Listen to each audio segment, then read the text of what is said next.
When a brutal crime shook the community, police were desperate for answers. Within hours, they had a suspect, a teenager with no lawyer, no experience, and no idea what was about to happen. He was innocent, but none of that mattered. What mattered to investigators was closing the case fast. He was placed in a tiny room and questioned for hours. No food, no water, no break. At first, he insisted on the truth. "I didn't do it."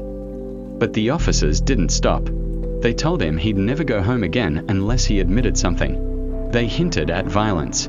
They promised things would be easier if he confessed. Exhausted, terrified, and broken down, he finally said the words they wanted to hear. "I did it." The jury never questioned the confession. To them, it was proof.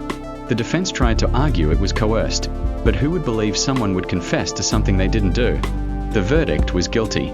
He was sentenced to decades behind bars, all because of words forced out of him in a room where he was trapped.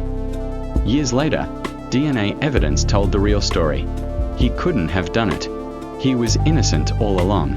That confession, the only thing that convicted him, was false. Experts later explain how it happens: sleep deprivation, fear, pressure, manipulation. It's why nearly 1 in 4 wrongful convictions overturned by DNA involved a false confession. His story isn't unique. False confessions happen far more often than most people believe, especially to the young, especially to the vulnerable. How many more innocent lives will be destroyed before we change the system? Subscribe for more stories where the truth was buried, but finally revealed.